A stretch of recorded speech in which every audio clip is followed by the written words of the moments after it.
Ferme les yeux. Et imagine-toi être à l'endroit de tes rêves. Cela peut être le quartier de la ville que tu préfères, une chambre d'hôtel en Thaïlande avec une vue dégagée sur la mer ou bien un chalet dans les montagnes suisses. Imagine-toi maintenant que cet endroit de rêve où tu es présentement, ce n'est pas tes vacances.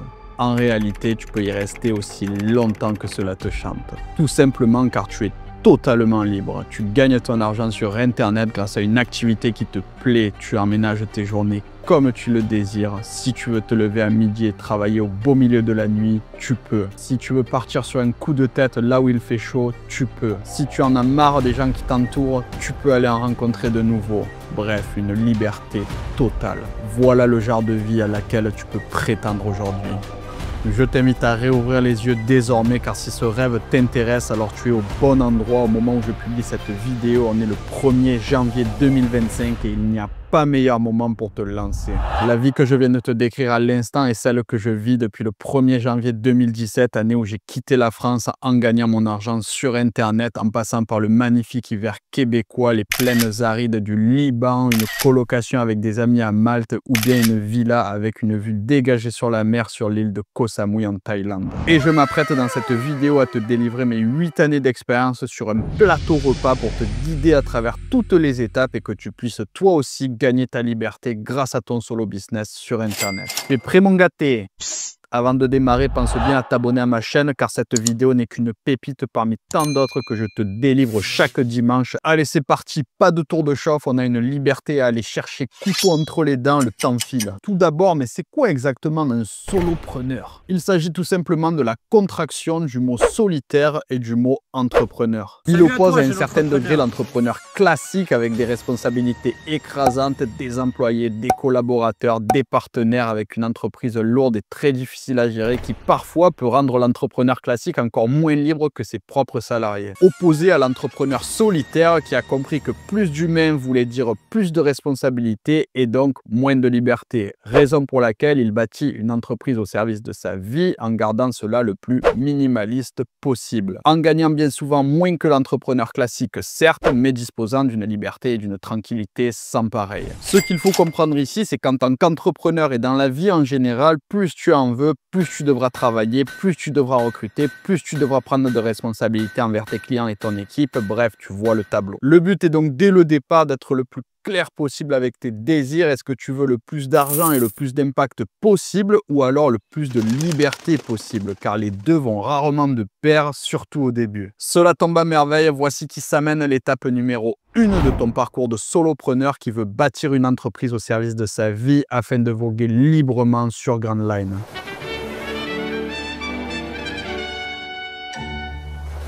La chose principale qui nous sépare des animaux, c'est notre capacité d'imagination. Tu ne peux pas savoir combien de personnes sont venues me demander des conseils alors qu'elles ne savaient même pas ce qu'elles voulaient réellement au fond d'eux. Et donc la première étape que je te conseille de faire dans ton parcours, et c'est la plus importante sans extrapoler, c'est de designer ta vision le plus précisément possible. Tu dois savoir exactement ce que tu attends de la vie car tout part de là, sinon c'est comme si tu partais avec ton panier aux fraises dans le désert, tu n'es pas prêt de te manger une bonne tarte. Qu'est-ce que c'est ce machin? C'est une tarte aux myrtilles. Pourquoi elle vous revient pas? Mais ça va, pourquoi vous m'agressez? Mais c'est très logique en fait. C'est comme si tu me disais, moi Clément, cette année, je veux grimper une montagne. Ok Hervé, nice dream you have, mais laquelle? Quand ça? Pour quelle raison tu veux grimper une montagne? Est-ce que tu veux le faire seul? Est-ce que tu veux le faire accompagné? Bref, tu vois où je veux en venir. Je veux donc que tu me prennes le support de ton choix, les notes de ton téléphone, un cahier, que tu tagues sur le mur de ta chambre, je m'en cogne, puis que tu y notes ce que tu veux accomplir dans un horizon de 5 ans en étant le plus précis possible et en la rédigeant au présent comme si tu la vivais déjà. Exemple, en 2030, je vis de mon business sur Internet en ayant déménagé à Malte, je gagne 3000 € par mois, je me lève à l'heure que je veux et travaille aux horaires que je veux, je suis totalement libre, entouré de personnes que j'aime et je fais régulièrement la rencontre de personnes inspirantes avec qui on se tire vers le haut. Ensuite, il sera temps d'aller faire le ménage au niveau de ta caboche avec l'étape numéro 2.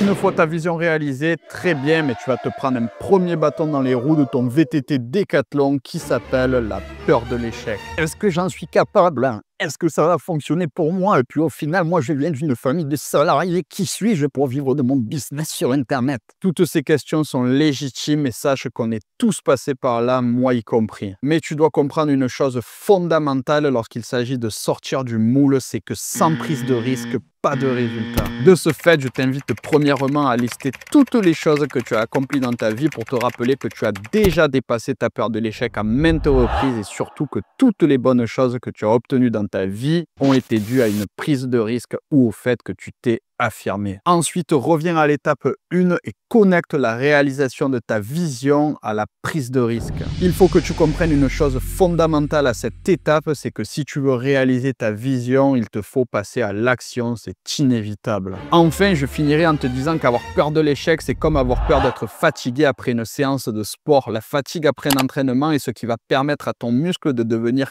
énorme et sec. D'ailleurs, on n'appelle pas par hasard aller au bout de la capacité d'un muscle la mise en échec. Et bien, pour réussir en business, c'est pareil. La mise en échec, c'est pousser ta capacité d'apprentissage jusqu'à l'échec pour que tu puisses apprendre et grandir. Il faut véritablement arrêter de voir l'échec comme un ennemi ou quelque chose de négatif. L'échec est une bonne chose car c'est le meilleur formateur au monde. Si demain tu me filais 10 000 € pour que je te prenne par la main et t'aide à lancer ton solo business sur Internet, tu irais quand même 10 fois plus vite en te lançant tout seul et en échouant. Véridique. En fait, vouloir éviter l'échec, c'est comme de vouloir éviter l'apprentissage obligatoire par lequel tous, et je dis bien tous les entrepreneurs et investisseurs sont passés. D'ailleurs, en parlant d'échec, voici qui s'amène l'étape numéro 3.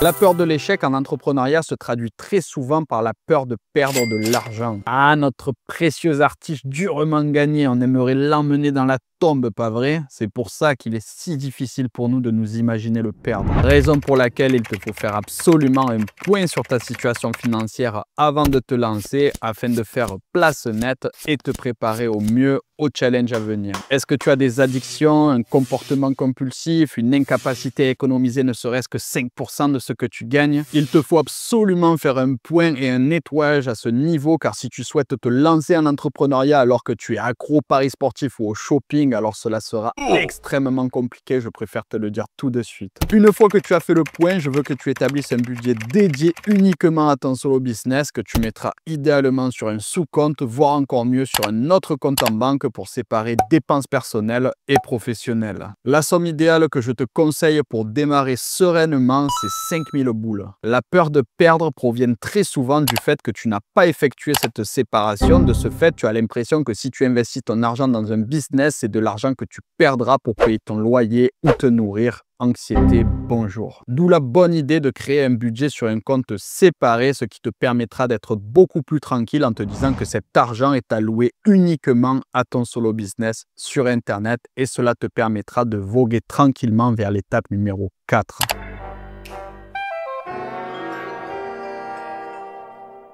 Il est temps désormais de choisir le modèle de ton bateau avec lequel tu vas voguer sur Grand Line et payer ton loyer en plus de tes entrées plats desserts aux quatre coins du monde. Étape super importante ici à laquelle je vais dédier une vidéo entière sur ma chaîne, alors abonne-toi pour ne pas la rater, mais dans cette vidéo aujourd'hui, pour éviter qu'elle fasse 8 heures, je vais te speedrun le processus. Il est plus facile d'améliorer une de tes forces que de développer une de tes faiblesses. Ce que je veux dire par là, c'est qu'au moment où tu souhaites te lancer sur Internet, tu dois faire un tour de tes compétences actuelles, de ta personnalité, ce dans quoi tu es à l'aise, ce dans quoi tu as déjà aidé des personnes de ton entourage potentiellement et surtout ce que tu détestes faire. Tout ça afin de mettre toutes les chances de ton côté de sélectionner le bon projet et donc d'accélérer le temps entre ton démarrage et tes premiers résultats. Exemple, si tu es très à l'aise à l'oral et que tu es plutôt extraverti, créer du contenu peut être une bonne option. Si par contre tu es introverti et plutôt du genre no life qui fait des solo cups toute la journée sur Fortnite, alors l'e-commerce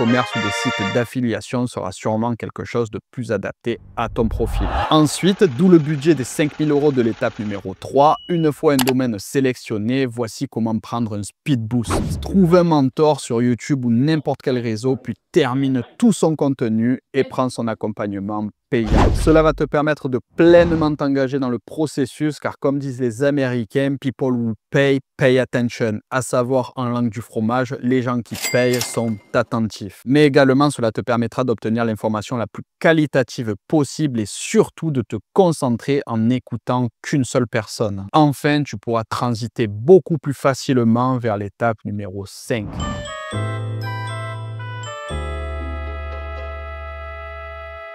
À ce stade, tu as designé ta vision, tu crois en toi, tu as fait un point sur ton argent en ayant mis 5 000 € de côté pour ton projet et tu as sélectionné un domaine ainsi qu'un mentor dans ce domaine précis. C'est à ce moment qu'un nouveau bâton sauvage va surgir dans tes roues. J'ai nommé la solitude. Le fait de te sentir seul et incompris avec un entourage de crabes qui te tire vers le bas. Pro tips, lorsque tu rejoindras l'accompagnement de ton mentor, privilégie les offres avec une partie communautaire, voire encore mieux une partie en présentiel car cela te permettra d'accélérer le processus. Car s'entourer de personnes qui ont la même ambition que toi et qui partagent le même challenge, c'est le glitch ultime lorsqu'il s'agit de te transformer. Je t'invite donc à être proactif lorsqu'il s'agit de développer ton nouvel entourage. En parallèle de la communauté que tu auras intégrée, tu peux rejoindre des groupes Facebook d'entrepreneurs dans ta ville, participer à des rencontres type club business, séminaires, rencontres abonnés de certains youtubeurs dans ta thématique. Bref, tu dois te bouger, les entrepreneurs à succès ne vont pas venir toquer chez toi pour te rencontrer, il faut que tu sortes de chez toi.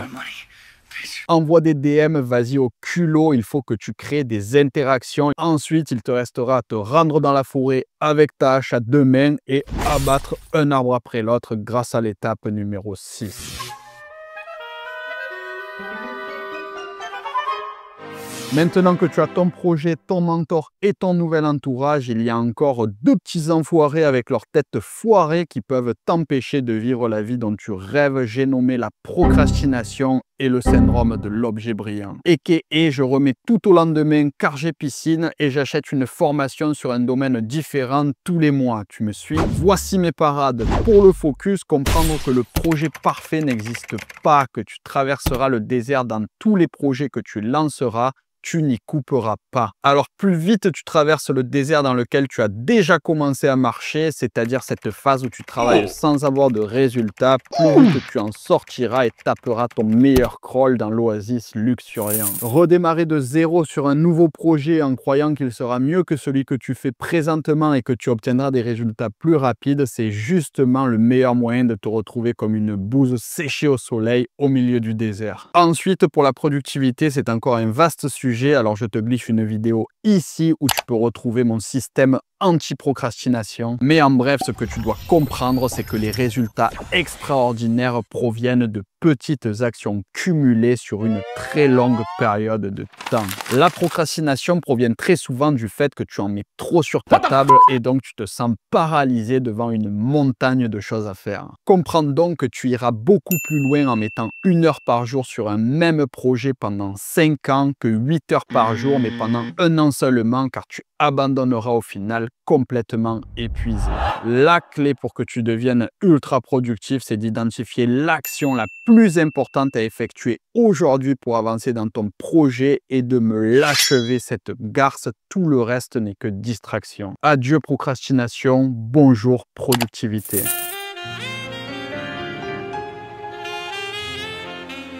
Petite étape très légère pour le goût ici, mais étape tout de même importante que je n'ai pas mis au point numéro 7 par hasard. Je t'en supplie, je ne veux pas t'entendre me parler de fiscalité ou de création d'entreprise tant que tu n'as pas gagné tes premiers sous. Je viens de te parler d'identifier la chose la plus importante à faire pour être productif. Et bien justement, la fiscalité pendant un long moment, c'est une distraction. Tant que tu ne vends rien, tu n'as pas à avoir d'entreprise. Capiche. Ensuite, tu me créeras une petite micro-entreprise en 2 clics sur un site comme Legal Start, ça suffira largement. Puis viendra le moment où tu auras ce qu'on appelle des bons problèmes, c'est de te demander quelle forme de société tu devras créer ou surtout où tu t'expatrieras pour éviter le lynchage fiscal français. À ce stade, tu es plus proche que jamais de vivre ta vie de rêve, mais attention à ne pas t'enflammer, Dracofeu, car gagner ses premiers milliers d'euros sur Internet, c'est génial, bravo, mais tu es encore très loin d'être à l'abri et d'avoir fini le jeu. À cette étape, il te faudra éviter le piège dans lequel on est tous tombés, à savoir le lifestyle inflation, c'est-à-dire de brûler chaque euro que tu gagnes dans ton train de vie. L'idée ici, encore une fois, c'est de parvenir à trouver le difficile équilibre où tu te fais plaisir tout en conservant une large partie de ce que tu gagnes pour développer ton entreprise, gagner plus et stabiliser tes revenus grâce aux deux actions suivantes. Premièrement, augmenter ton acquisition client, soit en augmentant le rythme de création de tes contenus et de tes offres, soit en augmentant ton budget publicitaire. Deuxièmement, accomplir plus et en moins de temps en te faisant aider par des freelances pour que tu puisses te concentrer sur les tâches à haute valeur ajoutée. Ensuite, il te restera à te demander maintenant que ton business crache abondamment et de manière stable, il te restera à éviter un dernier piège dans lequel bon nombre de solopreneurs tombent, c'est-à-dire de se tromper de métier. Notre métier, c'est d'être entrepreneur. On n'est ni investisseur immobilier, ni trader en bourse. Il te faut donc une stratégie efficiente pour investir ton cash excédent et ne pas le laisser dormir sur le compte de ta société ou pire, de le laisser sur ton compte perso, ce qui t'inciterait à le brûler dans des suites d'hôtels 5 étoiles avec des michtos biélorusses. Je t'invite donc à choisir le véhicule le plus sûr et le moins demandant en termes de temps par rapport à son retour sur investissement, à savoir un bon tracker boursier SP500 des familles qui te rapportera ton 10% par an. Et si tu ne sais absolument pas par où commencer pour investir dans ce genre de support, je te recommande mon ami Romain Paillet qui justement t'aidera à te concentrer sur ton business en te donnant les bonnes actions à acheter en quelques minutes par mois pour maximiser ton rendement. Tu peux aussi investir un peu en crypto pour te diversifier, mais là encore en approche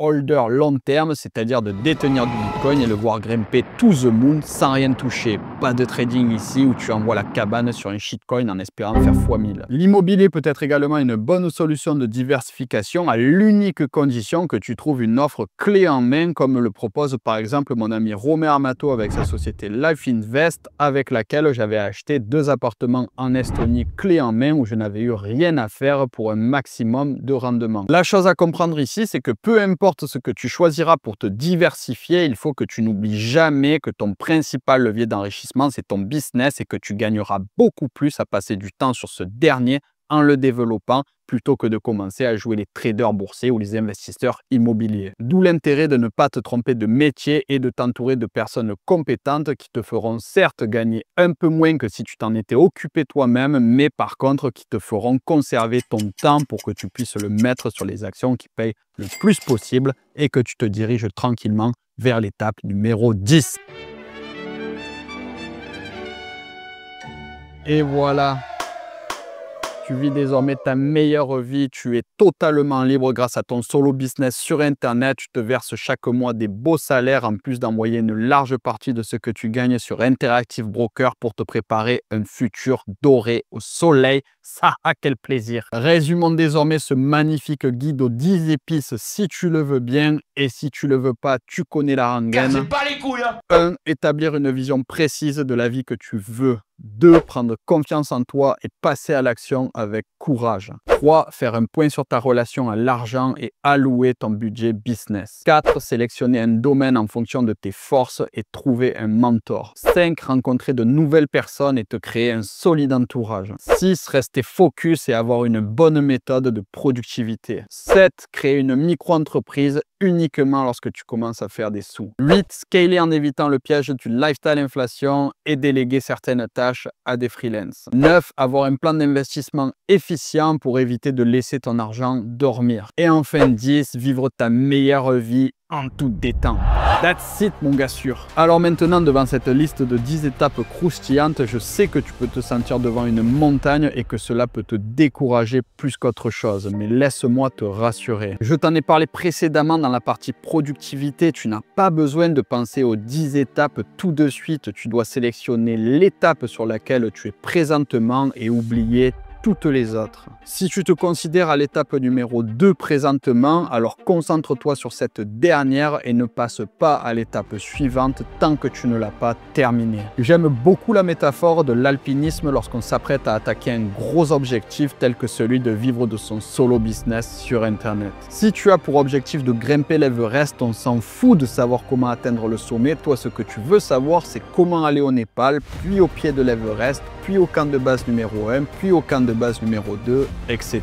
Souviens-toi en tout temps que libre tu vivras un pas à la fois. J'espère que tu auras apprécié ce guide dans lequel j'ai mis toute mon âme. N'hésite pas à me dire dans les commentaires à quelle étape tu te trouves et également à me souhaiter une belle année au passage. De mon côté, je t'en souhaite une magnifique, que cette année soit l'année de la consécration où tu vas enclencher ta marche en avant en te dirigeant vers la liberté un pas après l'autre. N'oublie pas de t'abonner et de cliquer sur le premier lien dans la description pour qu'on grimpe ce foutu sommet ensemble et que je t'aide à gagner ta liberté financière grâce à ton solo business chaque dimanche. C'était Clément, encore une belle année à toi et je te dis à plus dans un Airbus.